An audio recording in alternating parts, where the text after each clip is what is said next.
Oh, come on. Really? Yep, it caught me completely. I have to come to a complete stop. Naturally, as soon as I come to a complete stop, then it turns green. What are you gonna do?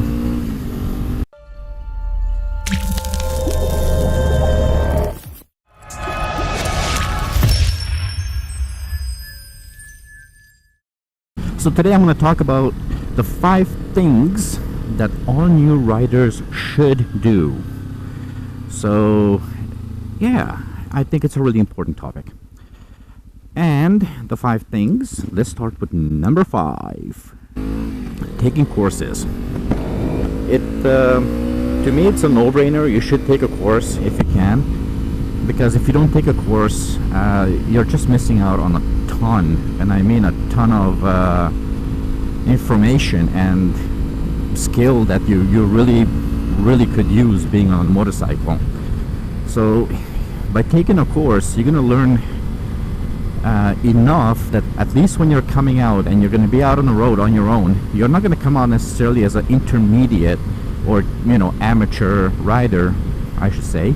You come out more or less an intermediate or a little bit more advanced than, you know, just going out there and not having a clue what to do. Plus they'll teach you a lot of the important skills, right? You know, the emergency skills, how to use your front brake, your back brake, the combination of the two. Those are really important. So I think all new riders should do that. Number 4.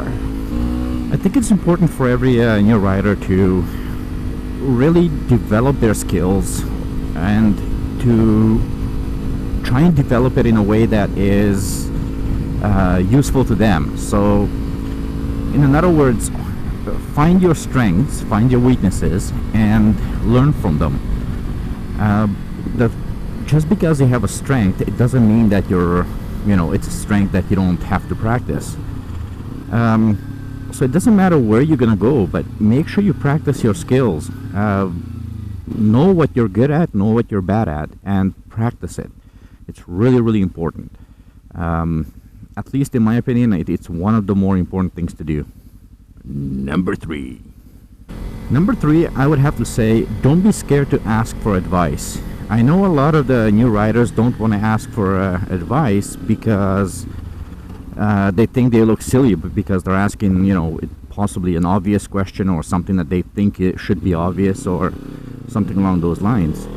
So with that said, ask questions and, you know, ask the sources that you think they will know, and don't just stick to one source. Don't go on Google, find the answer and stick to it. Look around, search for your answers, make sure that you get answers to your questions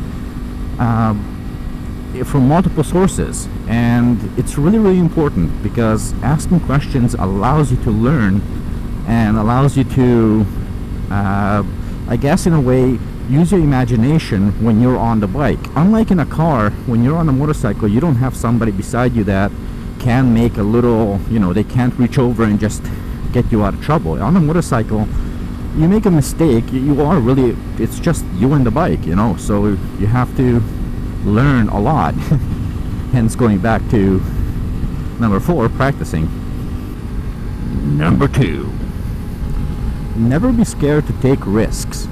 So now this doesn't mean that you should go out there and take risks that are going to hurt you. I'm talking about risks in a controlled manner. So controlled manner is basically, when I first time I took this turn, I took it at a lot slower speed.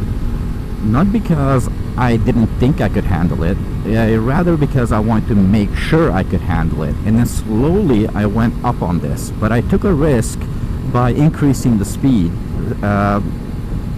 And by gradually increasing the speed or increasing my leans or just learning to use the counter steer, I do it gradually. So when you're taking risks, and you should, because that's how you're going to learn, make sure you don't take a risk by suddenly just saying, okay, well, I'll take a risk and I'll try and take a 90-degree turn at, 80 miles an hour. It's not going to work. You'll probably fail, and you will not be a very happy camper. So when I say take risks, make sure it's gradual risks. Make sure you're taking risks that are still within your control, but just outside of your comfort zone. Number 1.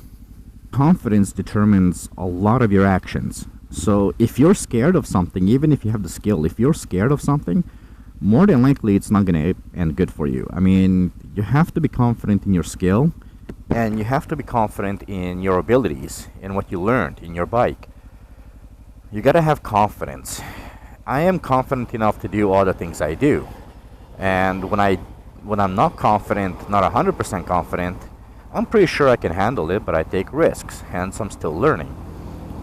But the learning curve is going to keep coming. I mean, that's something that's going to keep going and going and going.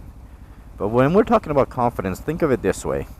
Any woman will tell you, if you want to ask a girl out, a girl will more often than not say yes to a guy who shows more confidence. Well, think of your motorcycle as a girl. The motorcycle will react better to you if you're confident and if you're showing that confidence. So confidence is a very, very important thing, at least in my mind. Not to be scared of what you want to do, but rather be willing to accept the fact of knowing where your skill lies, right? So be confident in your actions. If you are not confident, if you are not 100% sure of what you're doing, you know, you might want to take it a notch, take it back a notch, and then just kind of work your way up to it. But yeah, confidence is, in my opinion, the number one thing that you really, really do need to have as a new rider. It can really give you a really, really bad day if you don't have the confidence. On top of it, your learning curve will take a lot longer. It's going to take you much, much longer to learn if you don't have confidence.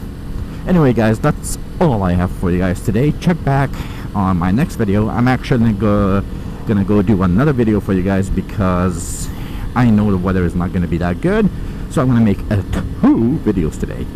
So yeah, check back on the next video. Goodbye for now.